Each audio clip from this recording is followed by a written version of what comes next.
So when I was in elementary school, my dad they built a fishing cottage, and a lot of people from Jessup and Glenville would have fishing cottages and stuff down here in those days. And he was half owner of a feed mill, and my granddaddy had the stockyard next door to it and stuff. So his partner got killed, and nobody knew what happened. So my dad just decided to sell his half of the feed mill, and he came down here and went out on a shrimp boat, and they worked half a day, like I told you earlier. And he said, "Man, they've got $500 worth of shrimp for half a day's work. So that's pretty good. If they worked all day, I'd make 1,000." So he decided to get him a shrimp boat built a 57-foot boat with a V8, 871 GM in it, named it the Rebel. And sometime along in there, somebody clued him in that the reason they only worked half a day was because they knew they weren't going to catch anything the rest of the day. So they just went and made those first 2 good drags in the morning, or 3 drags, and then went home. But he worked at it, and he hired a captain to run the boat, and he worked on the back deck. And then when he figured he could run the boat, then he started running the boat and hired his own crew. And he's one of the few what I call farmers that made it, and he worked really, really hard. I mean, back in those days, you got up at 4:30 in the morning and you left the dock 5:30, and when it started cracking daylight, you were putting your nets out offshore or in the sound if it was open, and you worked till dark and got home at dark, and then you did it again the next day. You know, fuel was cheap. I remember, I think it was like 19 cents a gallon or something for diesel. What year was this? This was probably back in the late 60s, because I graduated in 73, so it was late 60s. And they didn't blow ice on the boat back then. You had these 300-pound blocks of ice, and they'd swing them over with these big tongs and sit them down in the fish hole, and then you had an ice shaver, and you'd shave the ice off the blocks of ice and ice your shrimp down. And that's the way you refrigerated your shrimp. And most people went in and out every day back those days. Most of the boats didn't have radars, and there was no such thing as LORAN or GPS or color fathometers back then. You had a paper fathometer. Most people had Raytheons. A few people had some Farinos. And they dipped the nets in tar. And the tar on the nets, the heat from the tar really worked on the nets, and they didn't hold up all that well. Not to mention working with a freshly dipped tarred net was pretty nasty. And and then they pulled flat nets back then. They didn't, or a 4-seam net. They didn't pull mongooses like they pull now, a tongue net. And everybody pulled 2 nets back then. They didn't pull 4 rigs like we do now. Actually, he would make me go shrimping in the summertime, and I didn't really want to go, and I got seasick. And if I was seasick, I could lay down, and that wasn't a problem. Problem is, I had to go back the next day, and if I got seasick and I laid down, I'd just end up laying in the bunk all day. And if you don't work, you don't get paid. So after, a week or so of that, I decided I just got to get over this seasick, because he's not going to make me go fishing. So I might as well work and get paid while I'm out here. And that's how I got over seasick. I'd sit on the deck and cull shrimp. I'd get sick, I'd throw up, and sit back on the deck and cull shrimp some more. Probably back then, 300, 400, 500 pounds of shrimp a day, maybe more. In the wintertime, and it depended on the size. If you were catching big shrimp, you didn't need nearly as many. But if you were catching like small brownies in July, especially if you were selling them head on, you needed a lot more. It wasn't unusual to have, 15, 20 basket days, 80-pound baskets. And cold water shrimp, those shrimp, Cold water shrimp are what we call it when December, the water temperature hits around, I think it's around 51 degrees. You get a hard freeze, all the shrimp start moving out of the sounds and moving offshore, and they'll generally ball up in big balls, normally somewhere out around the sea buoys, and then they start heading south to where the weather suits their clothes. And if you find those big balls of shrimp, and you know they're going to come out, and you know where they're going, and you know they're going south, and they're moving, but when you hit cold water shrimp, 10, 15, 20 basket drags are common. And if you catch them coming out of the sound, you know, in the channels, you know, 50, 60 basket days, 70, 80 basket days. You don't get many of them, but you, and then you could clock on cold water shrimp. And I liked fishing on cold water shrimp when I started shrimping. I started shrimping in 75, running his boat for him, because he started building Pelican Point. 76, my uncle financed a twin screw boat for me called Misty Dawn. And then I built a bigger boat, a fiberglass boat in 1980 called the Blackbeard. But I liked working on cold water shrimp, especially once I got the Blackbeard, because it was a bigger boat and had more power and more electronics and was a lot more comfortable, and you could clock. You got enough crew, and when you found the shrimp, you just stayed on them and moved when they moved.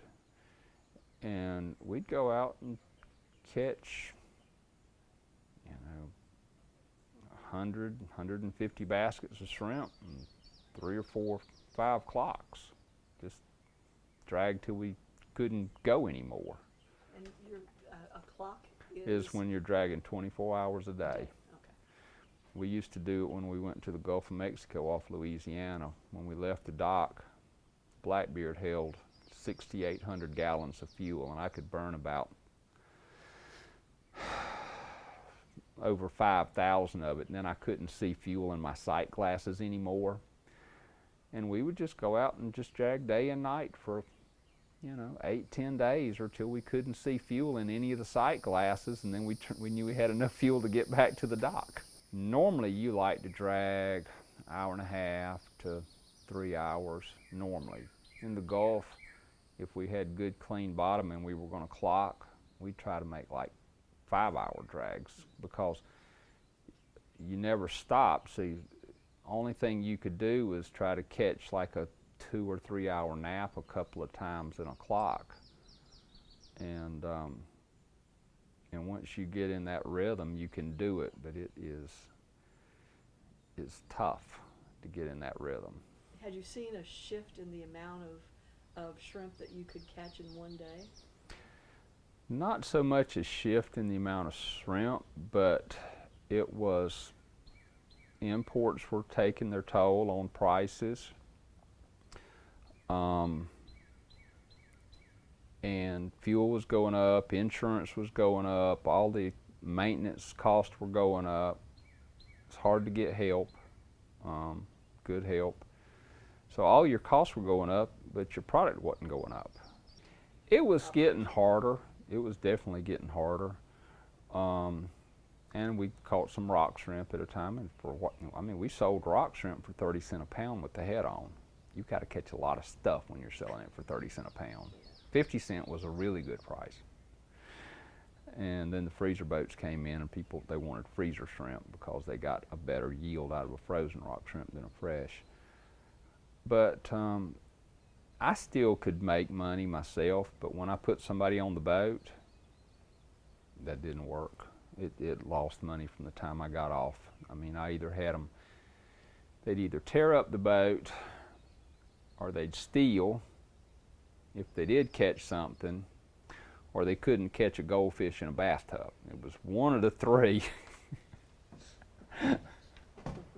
So, and sometimes a combination of that on top of that. So I had a really hard time, really, you know, I didn't make any money, you know, with the boat once I got off of it. I got off the boat in '90, so there was some snapper boats there, so we packed a lot of fish, and it was probably 8 or 10 snapper boats unloading there, plus some shrimp boats. So they packed a lot of stuff. I mean, it wasn't unusual to pack 100 boxes of fish a day. You know, at your facility down at that here, facility you were over there. processing the fish. We were just, they'd bring them in, we'd sort them, grade them. If you graded us, you know, like grouper, you don't grade. Vermilion, you grade in 3 sizes.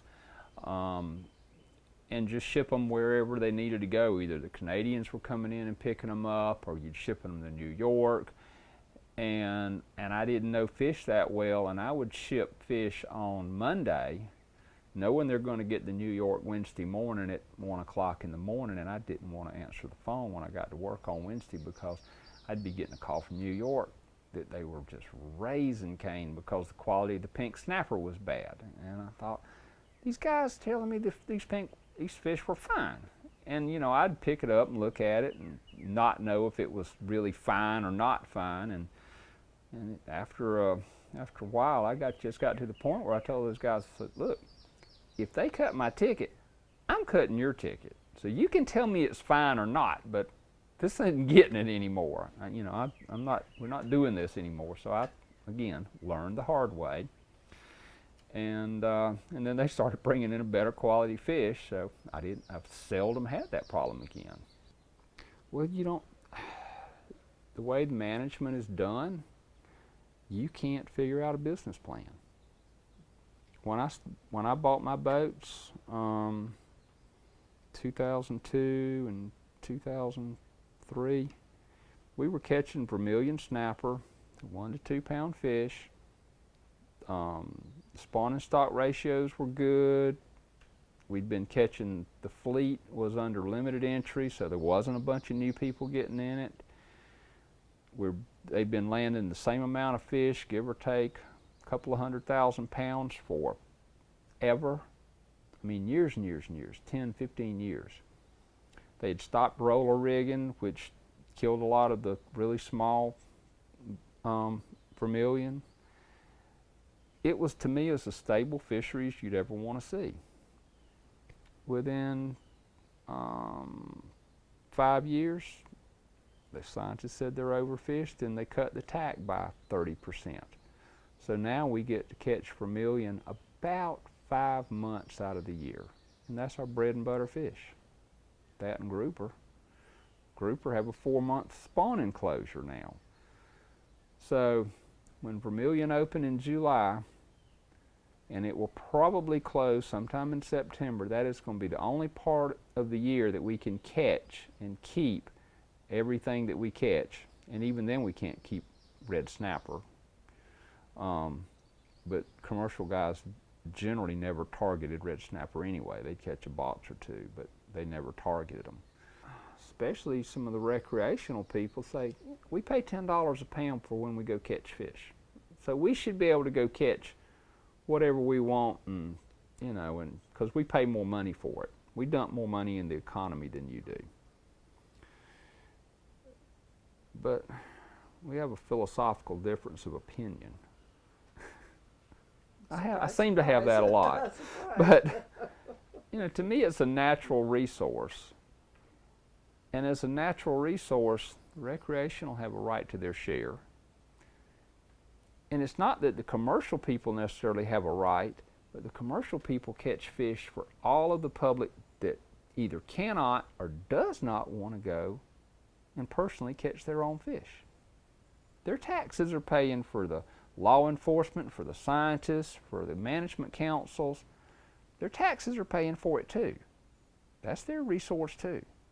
Commercial fishermen are no more than truck drivers that go and get their product, deliver it to the dock where it can be distributed. Not many people get to drive an airboat to work, which is what I do a lot. It puts me in places where you just can't get otherwise. But yeah, sharing the environment and trying to do something that's environmentally sustainable and sharing it. that's a good thing.